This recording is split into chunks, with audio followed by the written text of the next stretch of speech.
Welcome to Northwest Arkansas Investing Podcast, episode 29. Thank you guys for tuning in with us. We have Alex Martin and Tyler Spoon with us.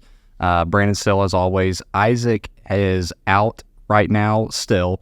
Him and his wife just had a baby, and so we're doing a four-person setup. 2 guests today, 2 commercial bankers. We thought that would bring some value to you guys. Tyler and Alex Tyler, let's start with you. Could you give us just a 30,000 foot perspective on how you got to where you are, kind of some of your background? I know you played baseball for the Hogs, just kind of where you are and how you got to being a commercial banker today. Maybe a little bit about yourself. It's crazy, how it kind of worked out. But yeah, I played baseball here from 2012 to 2015 for Arkansas, and then got drafted by the Red Sox in 2015, and then played professionally for 2.5 years. And then my brother-in-law now, Kyle, who was on, previously. Yep. His brother worked for a bank, which was Iberia Bank at the time. And he just said, hey, whenever you get done, give me a call. I got maybe a mortgage lending spot for you if you want to do it. So, I was like, oh, I don't know anything about banking. I mean, had a recreation sports management major. So I was like, yep. Are you sure about this? This is I don't know what I'm doing. So Right. He's like, yeah, we'll figure it out. So, long story short, went to be a residential mortgage loan officer for Iberia Bank at that time. And then, they were eventually bought out by First Horizon.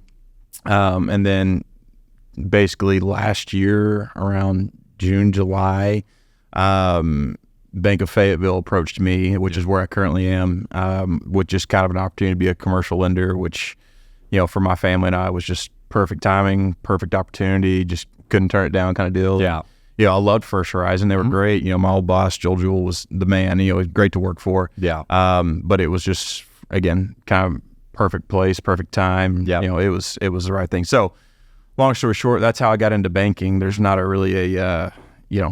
good answer as to how I got there. I didn't have a finance degree and all that good stuff. Well, you and I actually work deals. I mean, you're one of my preferred lenders, and Tyler was really good at the normal secondary market banking too. And so, but I know the audience doesn't know. You seem a lot happier now being in commercial banking. You seem less stressed, so I'm happy. I'm happy. It's the secondary market again. It's just a grind, a little bit more. It's a grind, a little more cutthroat, and so. Having a 3-year-old and a 1-year-old at home, it's the commercial side is a little bit more laid back, and it's more about the relationship side with people, and that's what I'm best at, as opposed to getting as many deals done as you can. Yeah, probably less dealing with emotions, more exactly. I mean, you guys know dealing with buyers. It's you deal with people's homes and their finances, and it's a very emotional process for them. For sure. Yeah, so it's a one-day pushback from because underwriting can't get it done. It's the end of the world. So. Being on the commercial side, you're dealing with business people, it's just a lot simpler. It's black and white. It's yes or no. Hey, we can't do this. And it's like, okay, I'll go find somebody else. It's that's how it is. So it's been a little bit different. It's been a good change of pace. For me. Good. Yeah. Alex, same sort of thing for you, 30,000 foot, same sort of question. Yeah. So I've always kind of been interested in the development of regional areas. I grew up in North Dallas and suburbs, and obviously saw the enormous growth, in the 2000s and beyond. Moved to Fayetteville about 12 years ago now, and same thing here. I've always been super interested in, new real estate deals popping up, this apartment going up there, what's this restaurant going to be? Right. And I've always wanted to be a part of that. I majored in finance in college, and, started to meet, different contacts that were in the banking world, and the opportunity presented itself after I graduated. I got a job as a credit analyst with Great Southern Bank. I worked there for 3 or 4 years, kind of learned the ropes. Yeah. That's what a lot of lenders will do to start out. Right. Be an analyst and just, analyze deals all day, every day for 3 years until they're ready to become a lender. So that's kind of where I am now. Another opportunity presented itself to start up the Century Bank office here in West Arkansas. So that's what we're here today. That's amazing. A little off track, but I did have it on. If you guys have noticed, we have some outline notes. And one of the questions I had was, how many owls do you see in a day? Owls, OWL, before you start questioning your reality. I heard this on Instagram, and I was like, that is a great question, because I've only ever seen an owl once. in a day. Brandon, how many owls do you see in a day before you question your reality? I feel like I'm not super observational, to be honest. I'm gonna say unless I'm looking for an owl, I'm not gonna see it. So it would take. I mean, when you start looking at real estate, you're driving around every day, and then you start seeing houses and seeing opportunities. Owls, I gotta see at least 50 owls within 50 within like probably 12 hours or less. Bro, yeah. I'm on my hands and knees praying if I see 50. I'm just saying, like, I would just see it and move on. Like, it wouldn't be that, I don't know. That's my thing. We're talking like a bird, Like owl? like how many times have you seen an owl during a day? Like let's say you see 10 owls. Yeah, it's Simultaneous. I mean, it's just a question. It's not like a bald eagle, though. Yeah. Right? It's not like it's just an owl, right? They're hard to see. They hide in the woods and they only come out at night. I mean, before Number's 3. 3? Yeah, it's between 2 and 3. That's a good. I'm kind of like in the 4 to 5 range. At that point, I'm like, Maybe at that point, I'm going, is God trying to tell me something? Yeah. Like, well, how do I translate this to my spiritual life at this point? Yeah, That's funny. That's kind of that was so good answers all around. Switching back, what is to our audience? We want to look at this from a viewpoint of like, what is our audience seeing? What are they thinking? A lot of our audience might not even know what commercial lending even is. And so can you guys give us a feel, maybe bounce back and forth on like, what is commercial banking and what constitutes a deal for being commercial in general? Well, the way I look at it is there's commercial lending and then there's secondary market lending, which, oftentimes goes hand in hand with residential lending or like a 30-year fixed rate is what a lot of people are used to seeing. The way they differ, commercial loans are typically structured to curate the borrower's needs. So you can really customize different components of a loan with a commercial deal, like, maybe through an interest only period or, a longer amortization or, something like that, versus a residential loan, which you could probably speak more to, but they're much more cookie cutter, it either works or it doesn't. Yeah. No, secondary market here's the rules and you must follow every single rule and, you can't really bend or break them. That's at the end of the day. And commercial, secondary is for investors to have their money into the market and get a return on that investment. So there's a little bit more guidelines. And again, those are, sold in mortgage-backed securities and all that stuff, which is a whole nother topic. But commercial lending, even from the short time that I've been doing it, it's just like Alex said, you can just tailor a commercial deal to a borrower's needs and a client's needs. And, as a commercial banker, we have clients all the time. We're helping people bank. We're trying to help them make the best financial decision. So, there's times where, maybe we have a client or whatever it is, and, we've got to structure it perfectly to where it makes sense or it's an opportunity they can't turn down, or tell them, no, hey, this isn't probably the best thing for you right now, so not because they're not qualified, but just more or less just because, hey, as your business banker, I think this is probably not the best thing to do. So it's more or less, it's more of the relationship side, trying to help your borrower make the best decision, where the secondary market's like, hey, I need to buy this house and we're going to buy it. So you're saying you got what I'm hearing from you guys, and I already know this answer, but it's more relationship driven, and it's more like, I guess with the secondary market, it's very rigid. There are set rules, and there's no way to be like, hey, a lot of times, like, which is why I don't like secondary lending, is because like they're digging into every aspect of your life. You need 30,000 documents. In commercial lending, it's a little bit more lax. Like, you're going to need paperwork, of course, your tax returns, everything. But it is easier. In a lot of senses. Is that correct?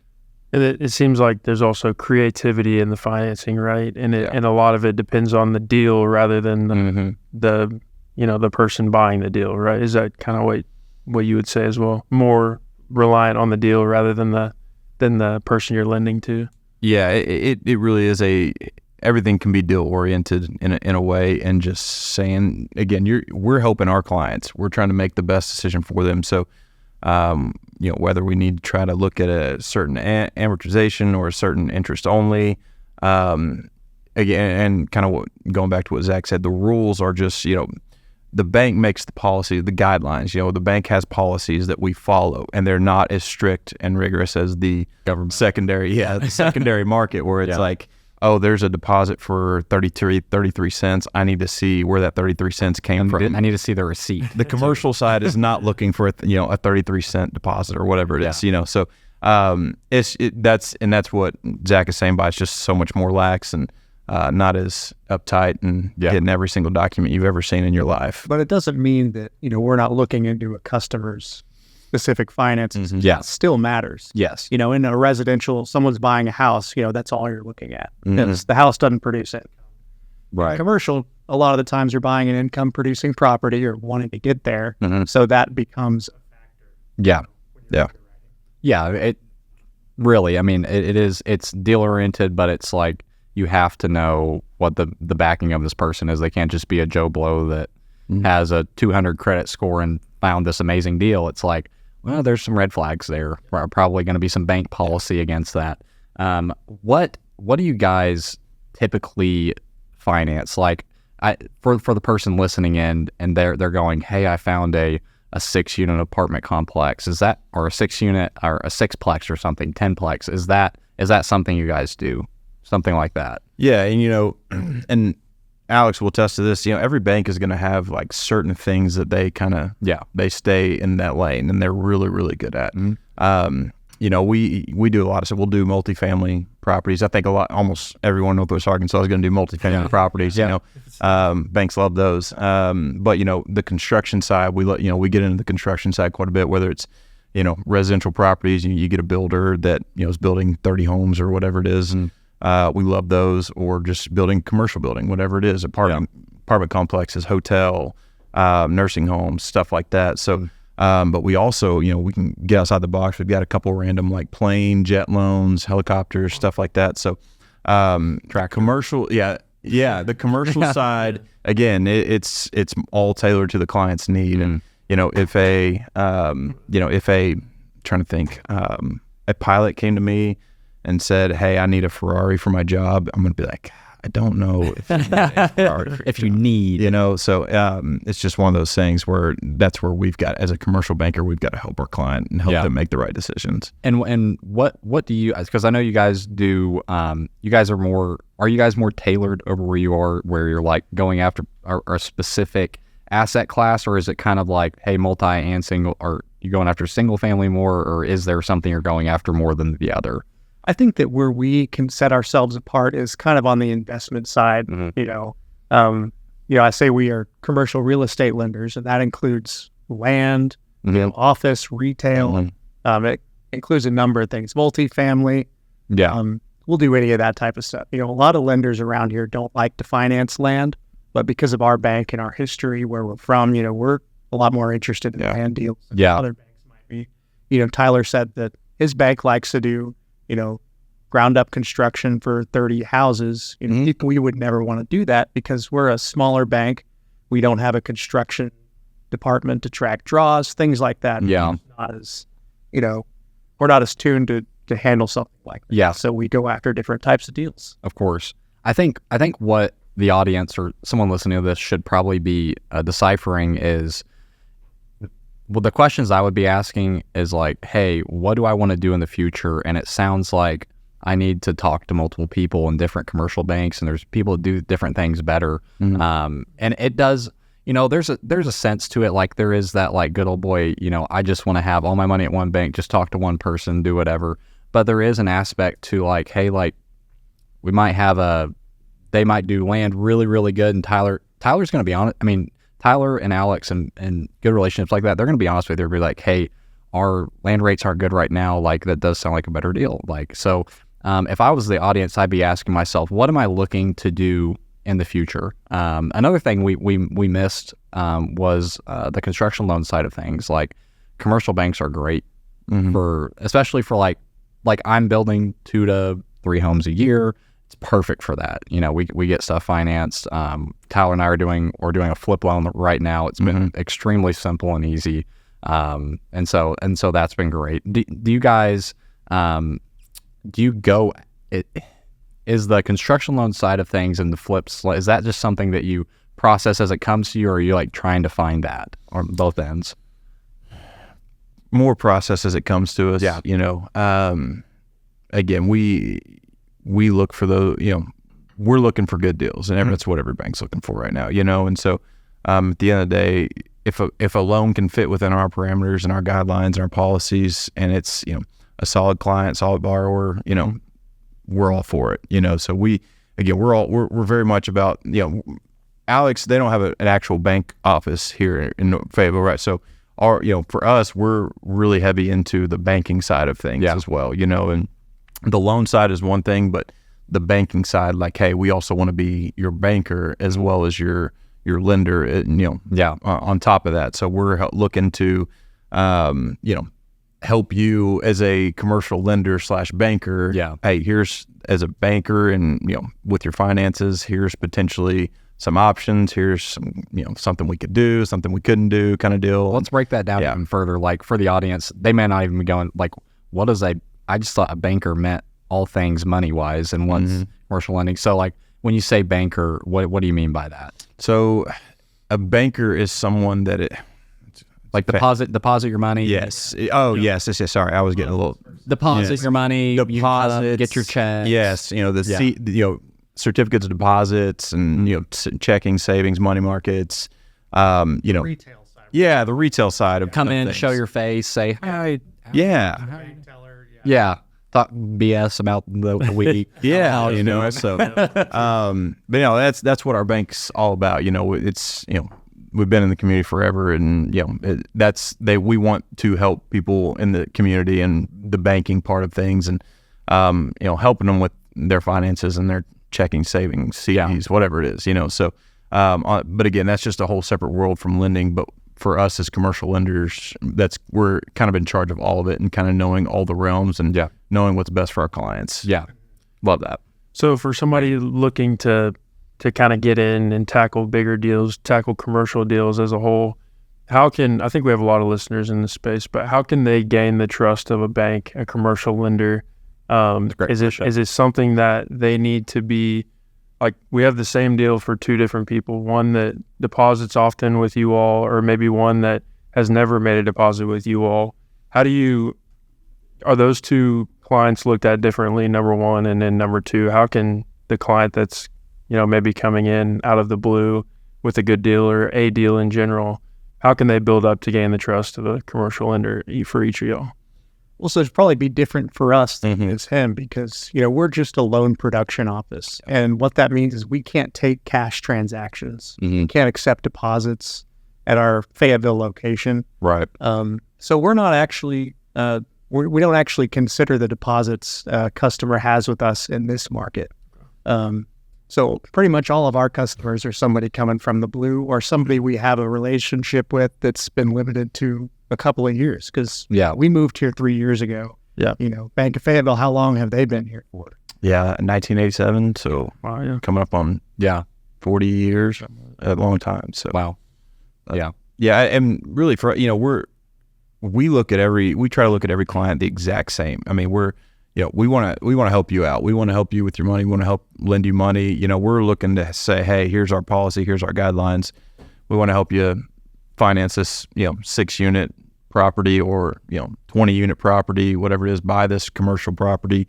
So regardless of whether you have money with us or not, we want to help you out in a certain way as much as we can. Right. So there are a lot of banks here that have funding requirements, and they need to increase their funding in today's climate, with the rising interest rates and, the way that they fund their loans is, ideally through deposits. And a lot of banks are short on those or are making that a priority. Yeah. So they'll use or leverage getting deposits from a customer in order to, approve a loan. Right. Like that. Right. That is something we're seeing a lot more of in the, past years.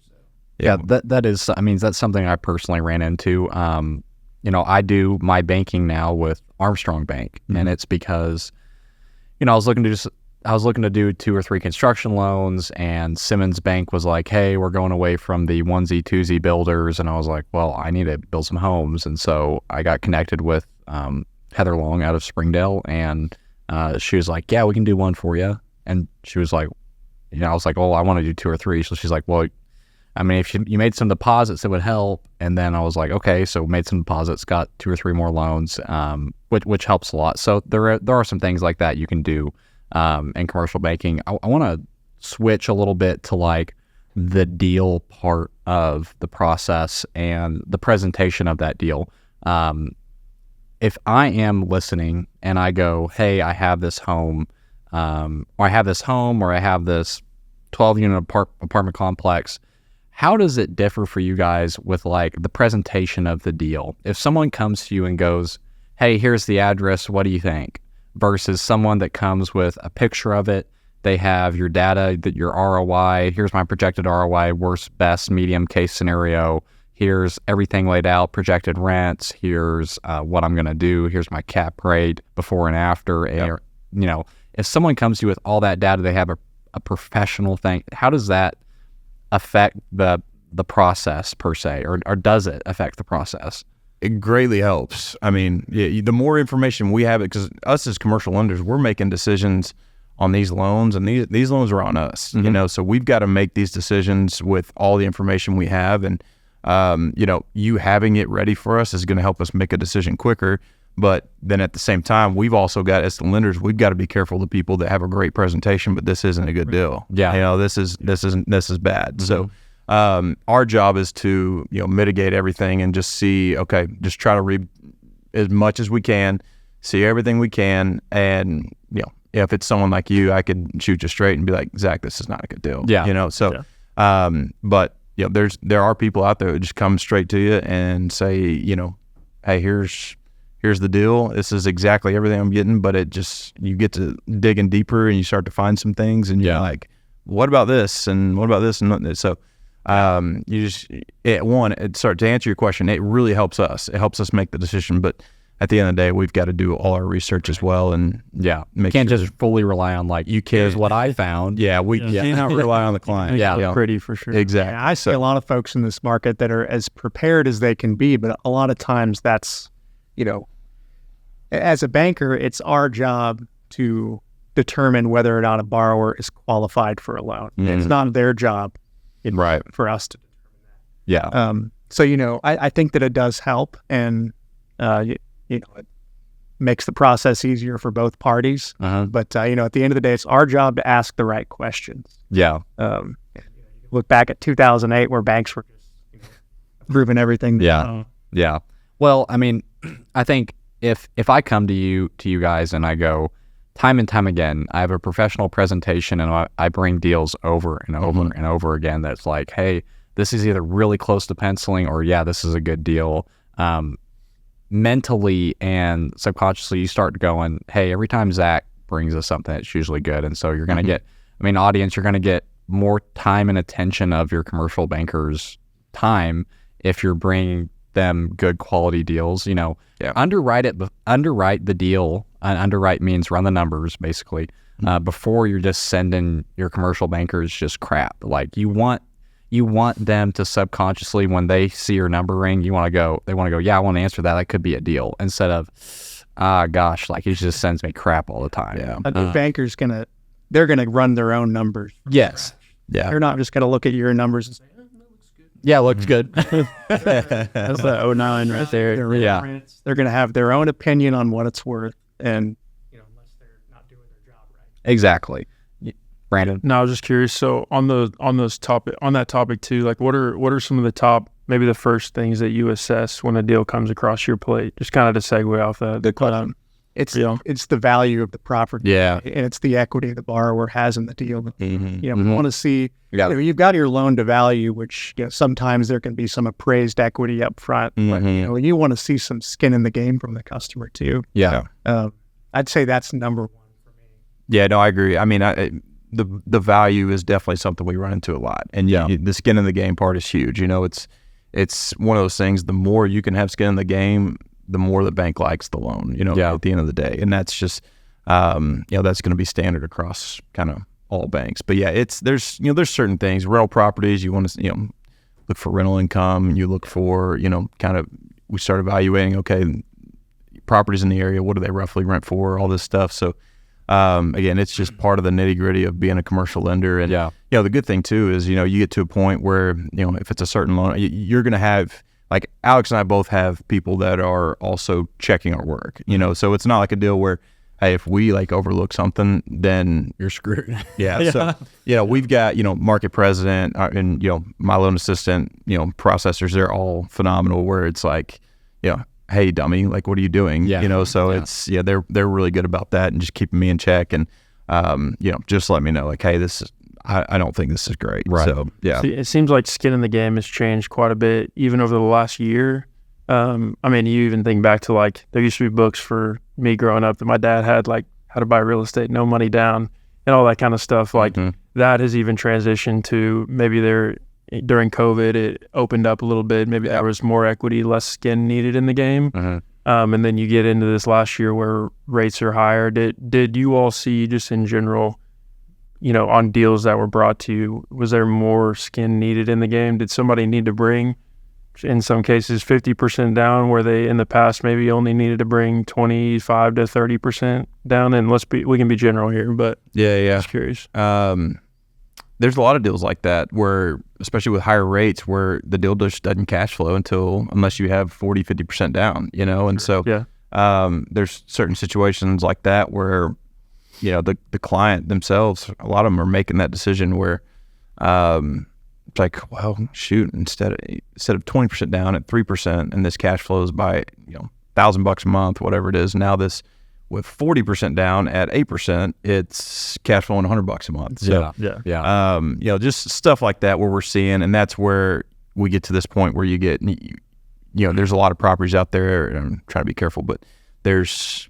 we've seen quite a few where the value is so high on these, $2 to $10 million deals and, commercial properties where, people were walking away from them because they don't want to put, $600,000 down or $6 million down, whatever the number is, and not cash flow anything. So, and that's where you're going to start to finally, hopefully, see these commercial properties come down in price, because at these rates, it's just not sustainable for cash flow or anything. So that's a great point. And Alex, I'll let you go in a second.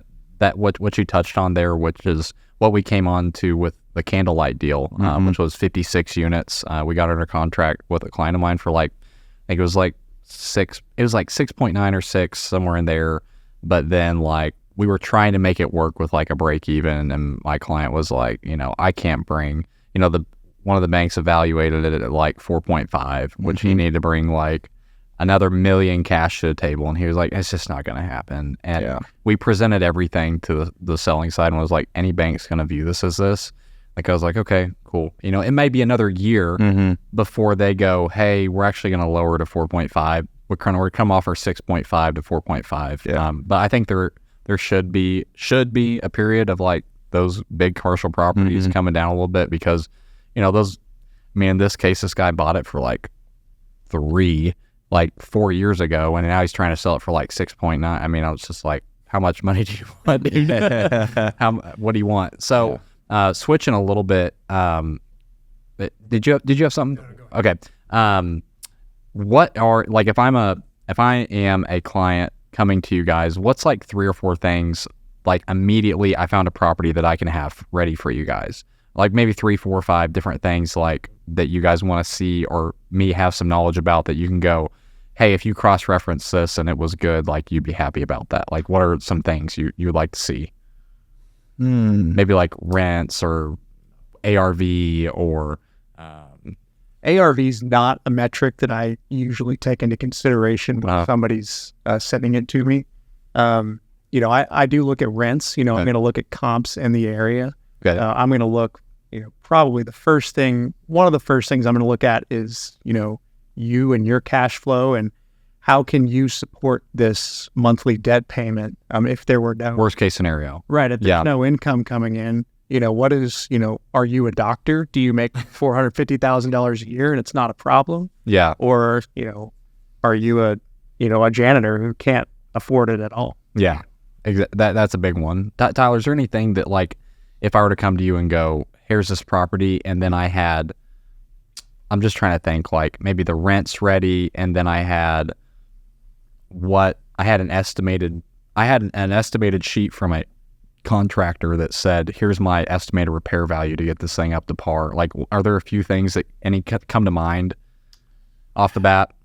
And there doesn't have to be. It's just a question that wasn't even on our sheet. It's just every deal's so different, so it just completely depends. It's one of those things where maybe it is the skin in the game. That's what we want to see. Because on paper, hey, this makes sense or whatever it is. In a situation where like a remodel type deal, well, let's see some serious comps of stuff that's not brand new, but in really good shape to see, hey, where are these selling at price point wise, and or if there are any other remodels recently. That's stuff like that. Good things to know. Stuff that we can just say, hey, this is why we are making this decision, instead of saying, hey, this in thought seems like a really good decision, but do we have evidence and proof that this is going to be? So anything along that realm that says, hey, I know this thought seems amazing and it seems like this is going to make money, but do we have proof this is going to make money? Yeah. Do you have a demonstrated ability of being able to flip something like this? I mean, have you done this before, or is this your first time to do it? Or who's going to back you? Who's your general contractor? Right. Are you going to contract this out yourself? Is this your first time ever doing that? Mm-hmm. Or are you hiring a GC? Yeah.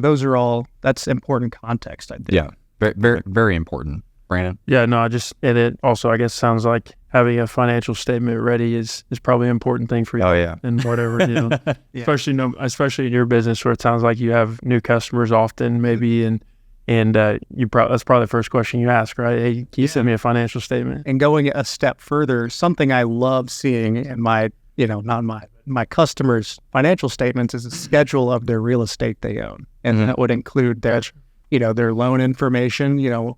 Do you have any debt that's at 3% that's about to balloon at 8%? Yeah. That's good. What's the value of your property, things like that. And it really gives me an idea of whether or not a customer is over leveraged, which is, one of the big things that we look for, especially with people trying to do, trying to put as little money as they can and grow as fast as they can. That's what we're looking out. Yeah. I think what you should be seeing, audience or viewer listening, or watching. We just got our YouTube channel going last night. I was watching funny videos on YouTube with my wife, and I was like, oh, I should probably start this. So we have a YouTube channel now, NWA_investing_podcast. So come watch this on it. Literally just lost my train of thought doing that. Speaking of that, thank you, Blanton's, for not sponsoring this video. But I brought some Blanton's for the guys today. It's been really good. I actually have a small batch, and then we have a straight from the barrel that will kind of break out towards the end, have a sip of, which is they literally pour it. If you're listening, you don't know what that means. That means they pour it straight from the barrel. Is that basically? I think so. So. We're going to say yes. We're going to say yes. Comes straight from the barrel, and there's fire in the background when they do it. Something like that. Brandon? No, just wanted to, before we segued into anything else, just wanted to ask opinions on future market. I think you guys probably have a good idea of what's to come more than anybody else, and get to see developments, get to see things before they even come into the news. So would love to don't have to give any spoilers, but more just like, what are you seeing for NWA in the future, and is this a place that you would recommend people continue to invest in? I think you're going to see a lot of construction. The problem, and you'll see that, especially with the housing side, there's just not enough here in Northwest Arkansas still. And it seems like there's construction every 5 minutes, so the problem builders are running into is that land is so overvalued that they can't find land that makes sense enough to build on. So it's just right. There's so much stuff going on that you're going to see. Again, construction's going to happen, but I think you're going to have to see land prices eventually come down for everything to make sense. Land prices go down, or housing prices go way up. Exactly. Yeah. So, but at the end of the day, Northwest Arkansas, as you guys know, is in this little bubble. All right, it's going to be affected. It's going to be affected, yes, absolutely, but it's not going to be as affected as the rest of the country. Right. And so it's where there's going to be a 20% downfall in commercial real estate somewhere else in New York City, where there's vacant buildings everywhere you look. In Northwest Arkansas, again, there's still just not enough space for people, and the amount of people moving here and how much money there is here. I mean, it's just, again, it's it's not going to stop. What you see now seems like a lot, but it's probably just the tip of the iceberg. Yeah. I guess. So. Something Kyle Atkins told me, I think it was he might have said it on the last podcast, which was the University of Arkansas did a study, and they said that if the current building rate increased by 1,000 homes a year, it would have to keep up that pace for 10 years locally for us to have a 6-month supply of homes. Mm-hmm. And so like just on the foundation of that, I'm like, I'm buying real estate here. Like I am buying, like if that's the case, then that means prices are going to continue to increase. I mean, we don't have a very long supply of real estate right now. And so we're seeing a lot of building. We're seeing it expand in the Centerton, Decatur, Farmington, Prairie Grove. A random stat I came across the other day is rent prices are higher in Prairie Grove than they are in Farmington, which is kind of, it was really, I think actually Kyle. Dancing capital of the world. Square dancing capital of the world. Exactly. Yeah. But it's wonderful out there. So Alex, do you have opinions of future market here? What you're seeing stuff trend towards, maybe even like a more micro, like shorter into the spring and summer, what you're potentially seeing? Yeah, I think Tyler covered most of it, but at the end of the day, folks are moving here, and you see other markets that are way down. It's because people don't want to, people are moving away from there. Mm-hmm. And I don't think I don't want to dive too far into it or make any bold predictions. So, I do think that this is just the tip of the iceberg. Yeah. If you guys, general statement, if you guys were chasing deals, what would you, or if you're chasing deals, what would you be chasing after? I know, Alex, you just said that you just sold your rental property portfolio recently, and Tyler has a rental property as well. What are you going after? Are you saying, hey, I'm going to grind and go for the multifamily stuff, which is a grind. Brandon and I know like it's a grind to find people that. Or are you saying, hey, single family, like low cash flow is fine. I know the place is going to appreciate. Like what do you think you're going after as an investor or a lender? Like you yourself, like as an investor. Right now, It doesn't have to be right either. Yeah, well, Eddie, I was saying right now, and you guys know, right now is just finding something that makes sense, and it doesn't seem with the rates, it's harder to find those deals right now, but rates are going to come back down, and usually what happens, I'm not saying this will happen, but historically, when rates drop from 8 to 5%, it doesn't mean that instantly everything's just going to boom. There's that lag effect where. A lot of people just don't realize rates go from 8 to 5%. We know we pay attention every day to the rates, but the normal everyday human is like, what's the interest rate today? They have their 3% home rate and they hear 8%. They're like, oh my gosh, what is going on? Oh my gosh, wait. But also, long story short, you just got to find the right deal that makes sense. And so, as an investor, if I have a lot of cash that I can just pour into something, then I'm gonna. And it's a deal where I'm like, hey, I'm going to make some good money on this in the future. Then I'll do it. But something, if I'm just looking for a simple, easy cash flow deal, I'm probably not chasing that right now, because it's going to be a couple $100. Right. So I would chase a deal that makes sense for me and my family. Mm-hmm. You mentioned we just sold our portfolio of real estate. Yeah. We had a few condos that we operated ourselves as Airbnbs. Right. That made sense for us because we lived close to them and, we could self-manage, things like that. That being said, today I would never be hunting after a 60-unit multifamily facility because I can't manage that. Right. Dude. Yeah. And it certainly would hurt that cash flow to hire a full-time property manager. Yeah, So indeed. with that in mind, I would probably, if I were investing, attack like that 1 to 4 family, smaller deal that I could work on myself. Yeah.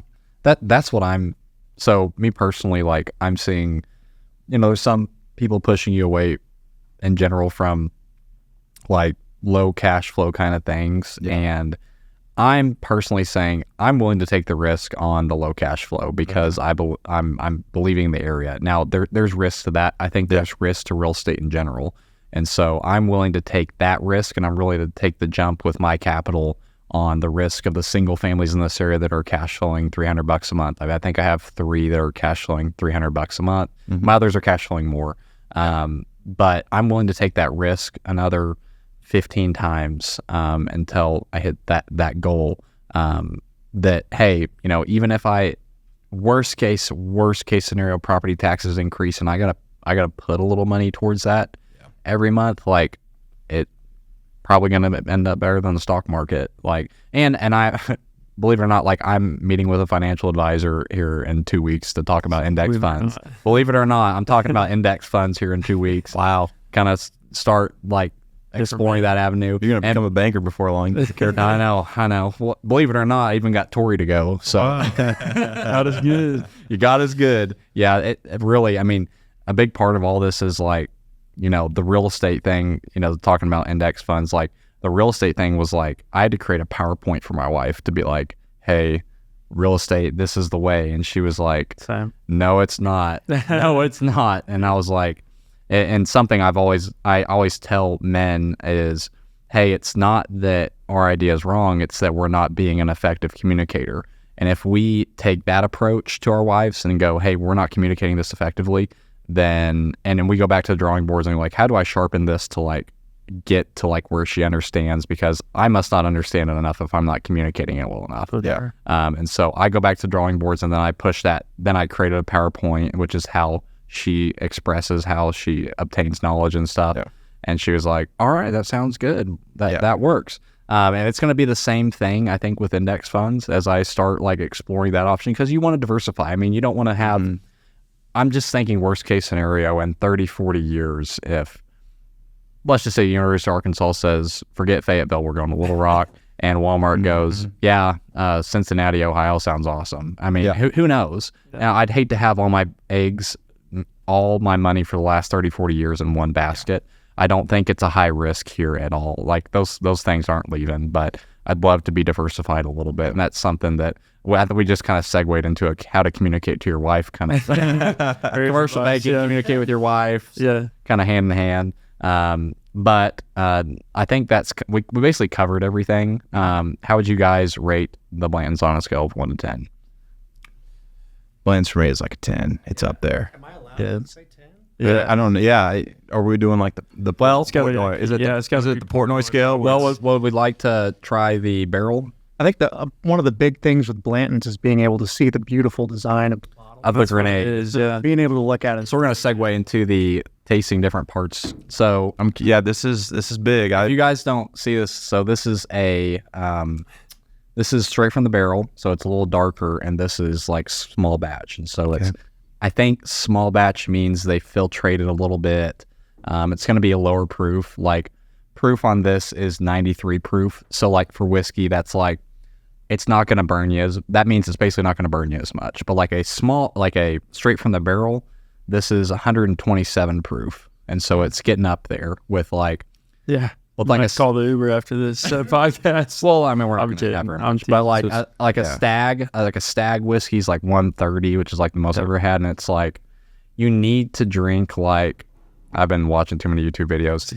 You need to drink like a Blanton's first, and then work to a little higher proof, and then a little higher proof for it to like not be like, oh my gosh, like this is terrible kind of thing. Yeah. I've been interesting. I watched a video recently on like, how do you smell bourbon so that it doesn't burn? And like, you're supposed to keep your mouth open a little bit. Mm-hmm. I'm learning all these things. My wife was like, you're picking up another hobby. And I was like, I got time for it. I mean, I guess. Let's, before we pour this, a little bit of this straight from the barrel, give us, thank you guys for sponsoring the video. Yeah. Really, really do appreciate it. Love having you guys on. You guys are personal friends, and I'm thankful to have you on. So give us like, I don't know if you have some sort of pitch or like just a little bit about the bank. And so people can, if they're thinking about commercial investing and commercial banking, if they can come to you. Tyler, you want to start first? Yeah. I mean, the Bank of Fayetteville, I said this morning, we are very, very heavily invested in the community. And that means, whether it's the lending and the, development and the construction side, we want to help the Northwest Arkansas, Fayetteville community grow as much as it possibly can, because we know that, again, like we've just talked about, it's kind of got a long ways to go. So, but at the same time, also, like I had mentioned too, we also want to be that hometown community bank that people can come into and, walk into the bank and, hey, we know who you are. And it's not, you're not just another face that walks in and does a transaction. We're a very, personal bank where, if you came in, I would say hi to you, Phil would say hi to you. Yeah.